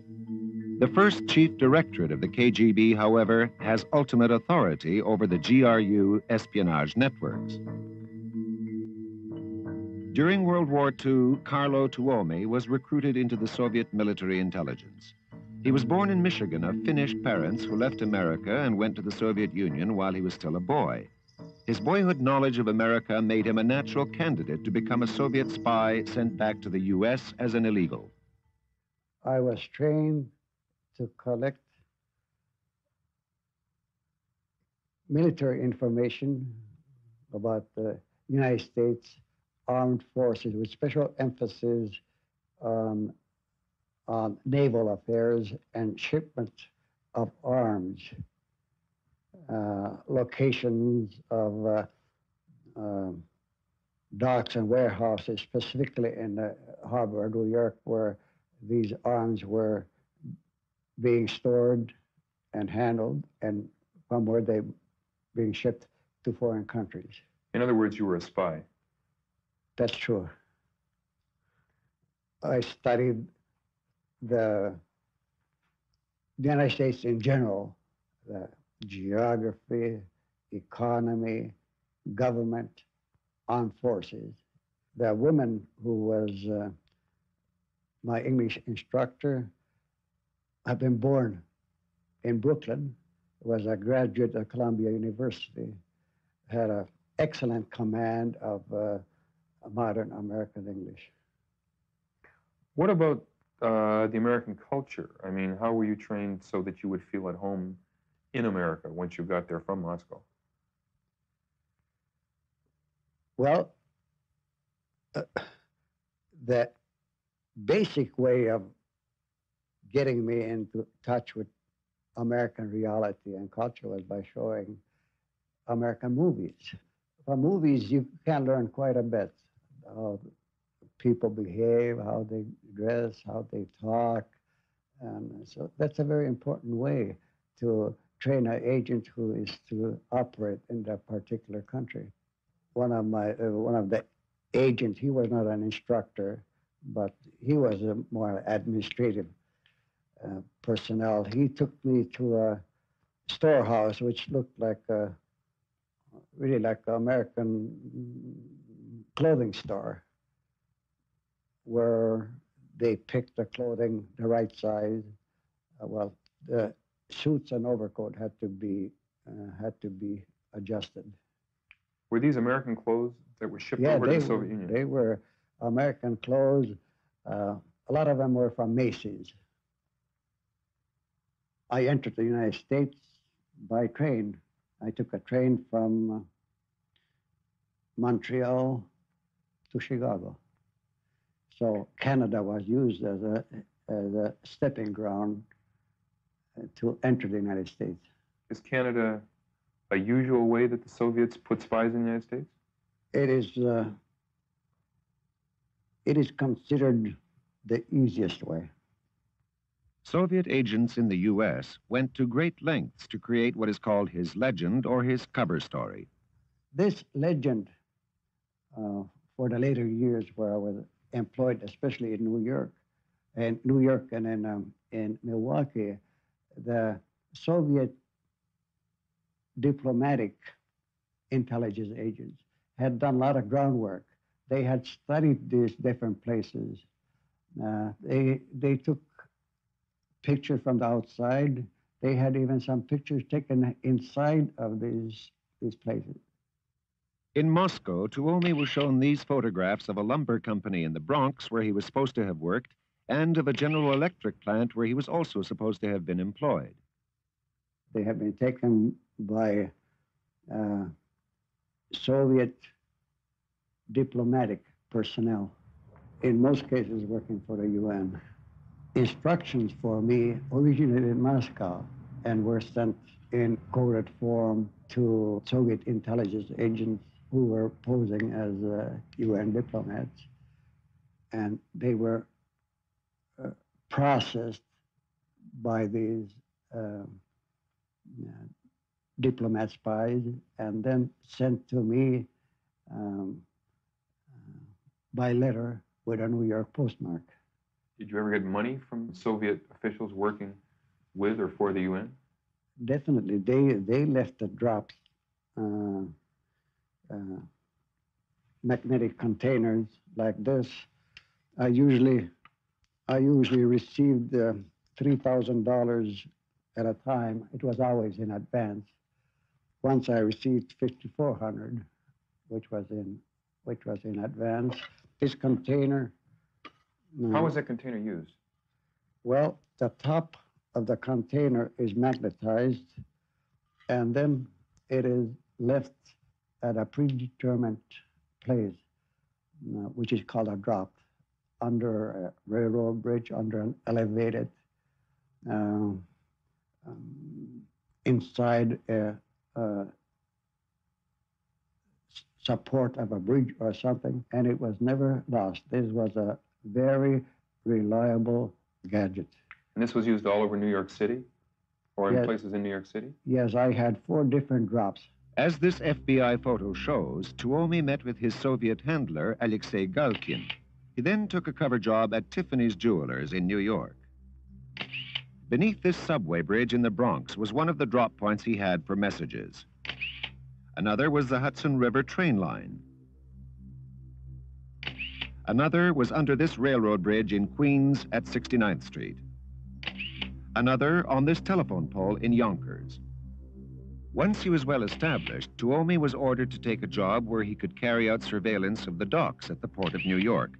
Eventually, he was caught by the FBI and became a double agent. When you were caught by the FBI, did you try to signal your Soviet handlers at the UN or in Moscow that you had been caught? Not immediately, because I I couldn't. It was in my mind, but I couldn't do it immediately. I did send a signal to the center, which is Soviet intelligence, military intelligence headquarters in Moscow. I sent a signal 3 months after I had been caught by the FBI. How did you send the signal? What means? I sent the signal by inserting it in a message which I wrote under the control of the FBI. But I got away from the FBI agents for a few minutes to write that message using the washroom. And was this a hidden writing technique that you used? Yes, I had an extra sheet of chemically treated paper, which was used for secret writing, and I used that in the washroom. There was an internal struggle inside of me. I was torn apart. I was pro-Soviet. I believed in a Soviet system. And here I was working for the FBI, the enemy of my country. I just couldn't live with the idea of betraying the Soviet Union. Are you still pro-Soviet? Oh, definitely not.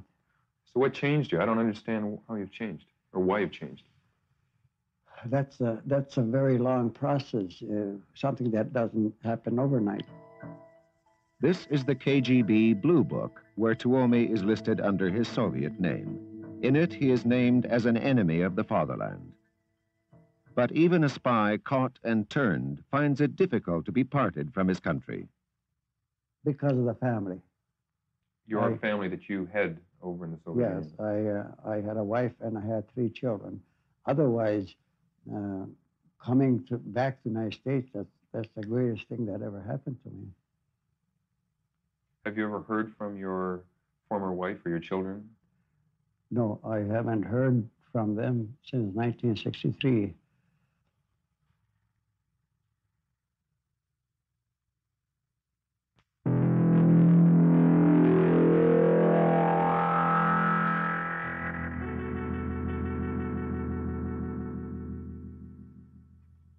On November 15, 1979, Sir Anthony Blunt, a distinguished British art historian and the art advisor to the Queen, was stripped of his knighthood.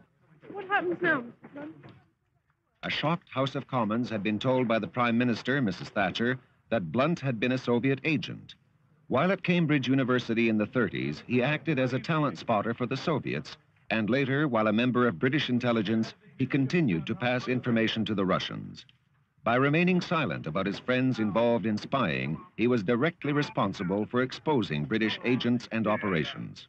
In the mid-1930s, it seemed to me and to many of my contemporaries that the Communist Party and Russia constituted the only firm bulwark against fascism, since the Western democracies were taking an uncertain and compromising attitude towards Germany. I was persuaded by Guy Burgess that I could best serve the cause of anti-fascism by joining him in his work for the Russians. This was a case of political conscience against loyalty to country.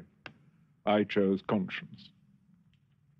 When later I realized the true facts about Russia, I was prevented from taking any action by personal loyalty. I could not denounce my friends. Cambridge University in the 1930s, where young men were recruited to rise up quietly to the highest ranks of the British establishment while secretly working for the Soviets. These were the moles.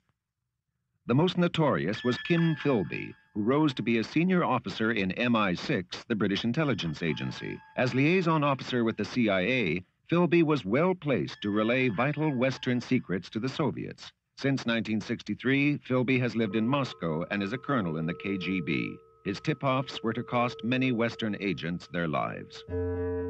Donald MacLean and Guy Burgess were working for the Foreign Office, and both were friends of Philby. They also worked for the Soviets until they fled to Moscow in 1952. As head of the American department, McLean had access to these top-secret briefs of President Truman's assurances to then British Prime Minister Attlee that American threats to use the atomic bomb in the Korean War would never be carried out. This valuable information went straight to McLean's Soviet handlers. But there were many Americans also involved in similar activities. In the 1930s, Nathaniel Weil was one of thousands of young Americans who decided that the fascism of Hitler's Germany was the true enemy and that communism was the answer. He became a secret party member who took his orders from the Soviets while working for the U.S. government. We were to rise into positions of as much power as we could in the government, to influence the government in a socialist or communist direction, and so that in the event of our victory, there would be trained men to take over major governmental tasks. Seen here at a government conference in the 30s, Nathaniel Weil was just one of many Americans secretly working for the Soviets within the U.S. government. We were to sever all connections with known communists abruptly and instantly. We were not to express left-wing views under any circumstances. And if we saw people who seemed to us likely recruits, we would bring the name before the group where this would be discussed. But we would have no further contact with that person. In other words, a decision would be made, and then some entirely different person would make the approach, thus preserving the clandestine nature of the cell. Harry Dexter White, Assistant Secretary of the U.S. Treasury during the war years, was entrusted with the responsibility for all Treasury policy bearing on foreign relations. He was also a Soviet mole. In his sensitive position, he was not only well placed to pass on intelligence material, but to influence policy decisions as well. Under Soviet instructions, White drafted a plan for Treasury Secretary Henry Morgenthau, one of Franklin Delano Roosevelt's closest advisors, which was presented to the Allies gathered at the Quebec Conference in September 1944. Dismissed as ill-conceived by Winston Churchill and the chiefs of staff, the Morgenthau Plan called for the total deindustrialization of Germany after the war, under the pretext of permanently disabling German militarism. It received wide publicity, particularly in Germany, where Adolf Hitler faced opposition from his own officer corps and had recently survived an unsuccessful bomb plot on his life from amongst their numbers. In the face of advancing Allied armies, German propagandists called for determined opposition as the only alternative to the grim future offered by the Morgenthau Plan. Germany was to be shattered no matter what.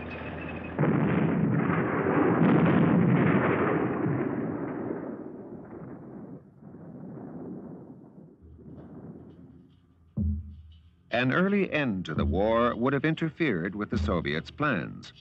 In late 1944, their forces were still far to the east. But by May 1945, when Germany finally surrendered, all of Eastern Europe, Poland, Czechoslovakia, Hungary, Yugoslavia, Bulgaria, East Germany, and Romania were in their sphere of influence.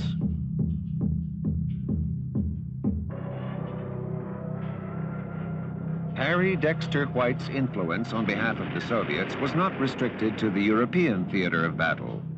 In China, the Soviets were supporting Mao Zedong in his battle against both the Japanese and the nationalist Chinese forces of Chiang Kai-shek. In 1943, President Roosevelt agreed to lend Chiang's armies $500 million for their fight against the Japanese and agreed to immediately deliver $200 million in gold. But White's personal control over the Chinese currency stabilization program enabled him to ignore the declared policy of Roosevelt and Congress and delay the gold shipments. The Chinese economy continued to collapse, paving the way for the eventual takeover by the communists. There were others. Lachlan Curry was President Roosevelt's personal emissary to the nationalist Chinese. Yet he, too, was secretly working with the Soviets to destabilize nationalist China. But it was not until a few years later that a shocked nation learned the extent of Soviet penetration when Elizabeth Bentley, a Soviet spy and courier, testified before a U.S. Senate committee. We were getting information from the Army, particularly the Air Corps, from the Treasury, from the State Department, from the OSS, from the CIAA, the Rockefeller Committee, from the OWI. Treasury? Oh, yeah. Didn't I name the Treasury? Yes. The War Production Board? Yes, from the War Production Board, from the War Manpower Commission. I think that about covers it, Senator. All right. Now, will you describe the kind of information that you were getting out of these departments? She revealed that she had passed to the Soviets inside White House information that Lachlan Curry had given to her. He did pass on the information that the American government was just about to break the Soviet code. And what happened then? I relayed that to the Russians. They wanted to know which code, which I couldn't obviously tell them. But Elizabeth Bentley named Harry Dexter White as the man who did the most damage. In his appearance before a U.S. congressional committee, he denied he had ever been a communist. 2 days later, he died of a heart attack. All these people were accused by former Soviet spy masters of being espionage agents of the Soviet government. So we must assume that today the situation is worse since all of our security is broken down.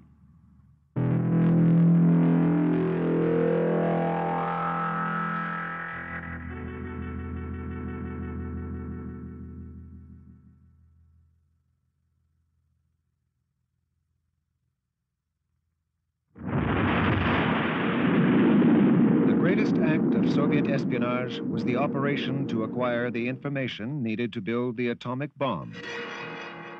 In 1953, Ethel and Julius Rosenberg were executed for relaying atomic information to the Soviets. But by far the most important secrets were obtained from highly placed agents working directly on the top-secret Manhattan Project.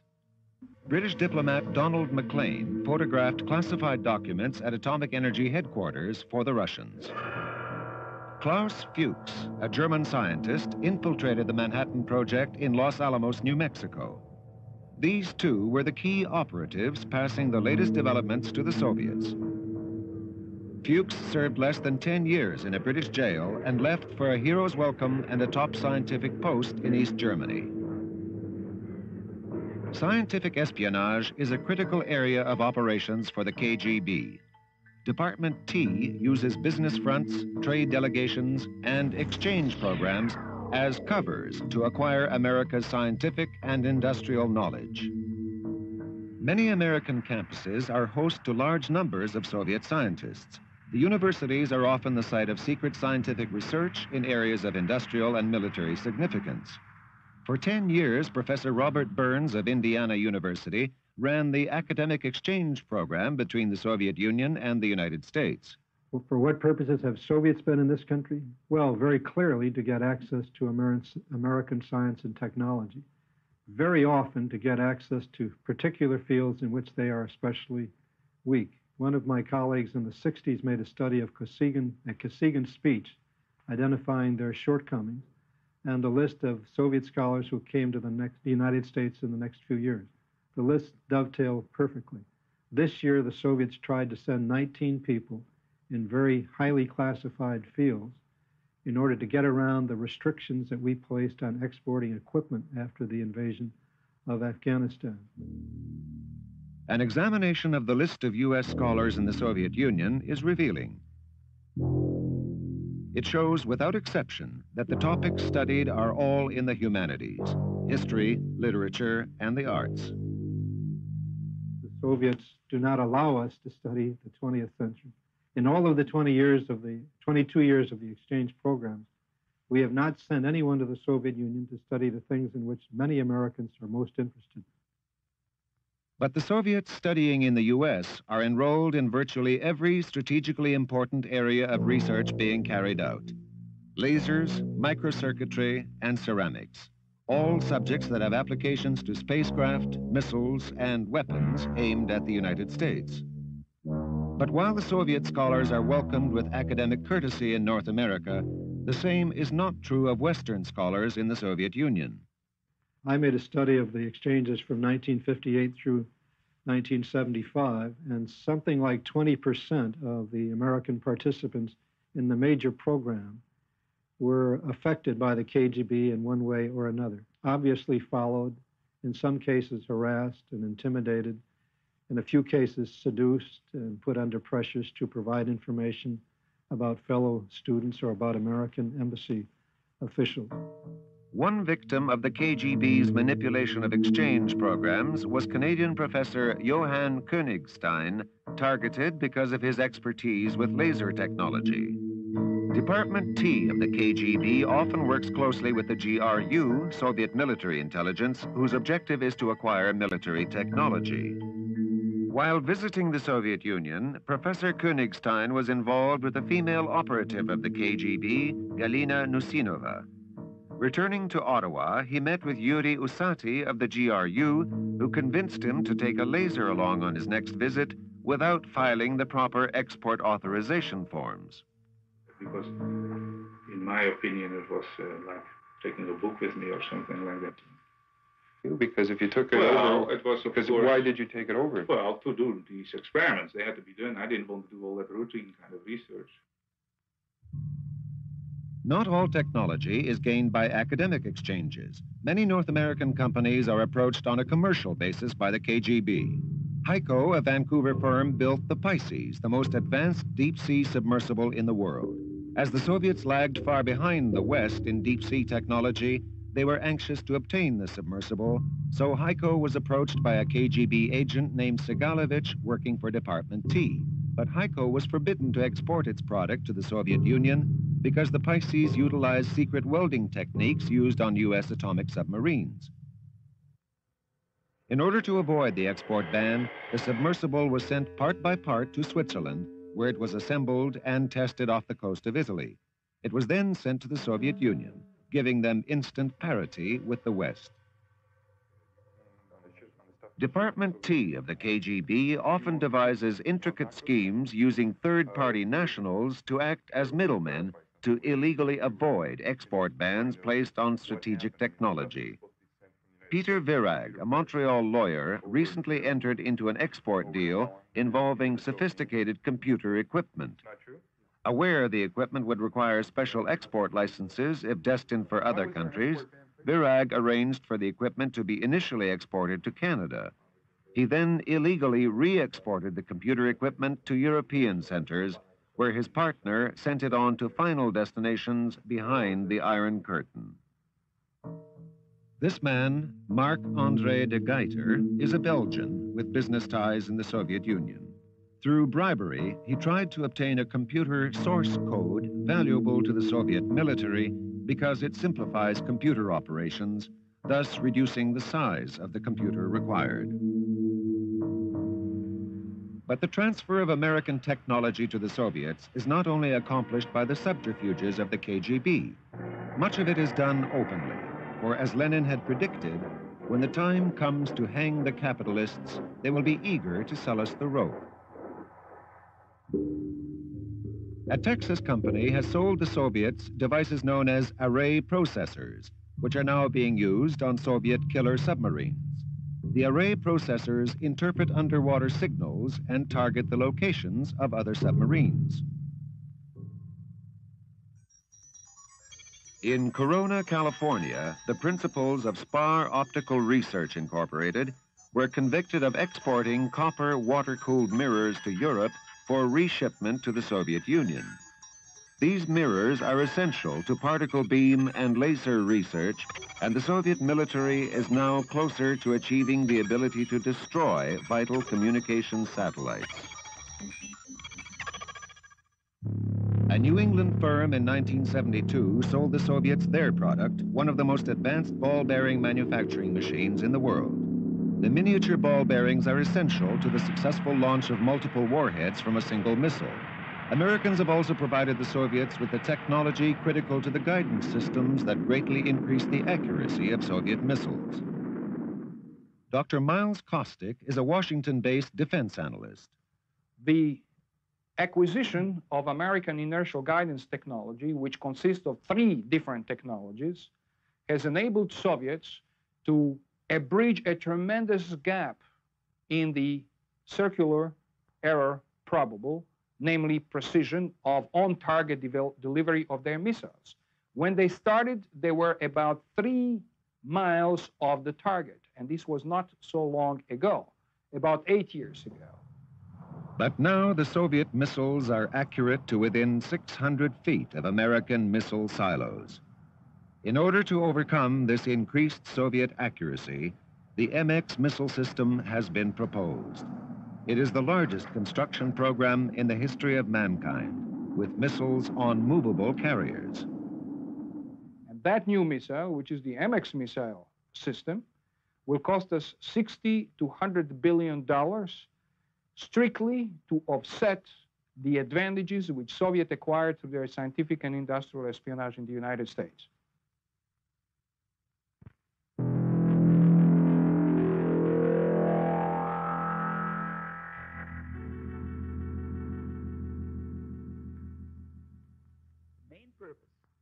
Yuri Bizminov is a former KGB agent.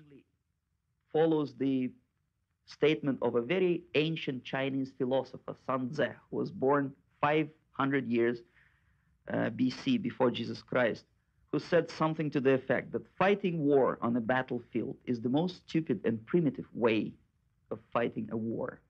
The highest art of warfare is not to fight at all, but to subvert anything of value in your enemy's country, be it moral traditions, religion, respect to your authority and leaders, cultural traditions, anything. Put white against black, old against young, I don't know, wealthy against poor, and so on. Doesn't matter. As long as it disturbs society, as long as it cuts the moral fiber of a nation, it's good. And then you just take this country. When everything is subverted, when the country is disoriented and confused, when it is demoralized and then destabilized, then the crisis will come. Within the KGB is a department that specializes in planting false stories and forged documents to distort others' perception of reality. It is the department that deals in disinformation. Department A of the KGB set up and controls the disinformation department of Czech intelligence. Ladislav Bittman was deputy director of that department when he was with Czech intelligence. Disinformation can have a variety of forms. It's basically an information deliberately misleading that is leaked through a variety of channels to the opponent to deceive him, to deceive the decision makers in the United States or Germany or Britain, or it can be a disinformation to deceive the public opinion around the world or in a specific country. You got to be fairly good at this when you were with Czech intelligence, didn't you? Unfortunately, I have to admit, yes. One of Bittman's audacious schemes was to recover phony Nazi storage chests from a Czechoslovakian lake. The chests were filled with genuine Gestapo and SS documents supplied by the KGB and specifically chosen to rekindle animosity towards the Germans decades after World War II. And I was a member of the diving team, and when I talked with few people in the service about this, we came to the conclusion that this is a very good opportunity to play a dirty game against West Germany, that we would actually put something on the bottom of the lakes and make it a big discovery. So we prepared several German chests. Supposedly they were thrown into the lakes by Germans who were just fleeing Czechoslovak territory. The cases were brought from the bottom in front of television cameras. The documents were then displayed in an elaborate press conference aimed at weakening the solidarity of the NATO allies. It was quite successful in Italy, in France, in Austria. The press of these countries published them, and basically the tone was anti-German. Look what these German bastards did to us during the war. And there are so many who are still living in Germany. Who are the major targets of the disinformation campaign that you were waging? I understand there was 2 or 3 major targets. Well, the target number 1 is, of course, the United States. It is called the enemy number 1, or the main enemy. It's always used in that word. That is the official term for the United States. Then the second major target was the NATO alliance.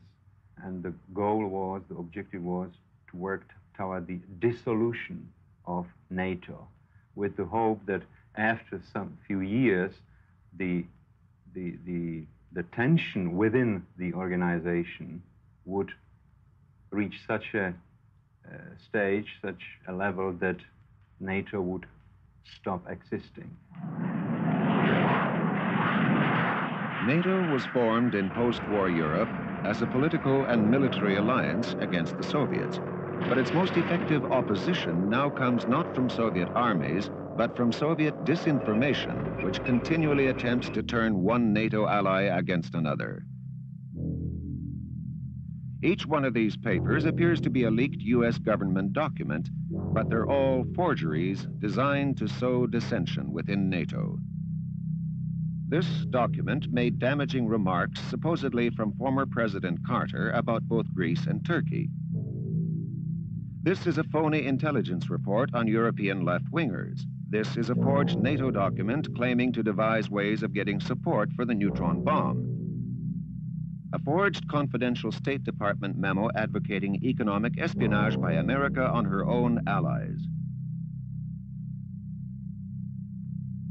Many forgeries have been directed against Anwar Sadat, a confidential U.S. memo claiming his time is up, or false reports on former Vice President Mondale's remarks that neither Sadat nor Begin are viable leaders.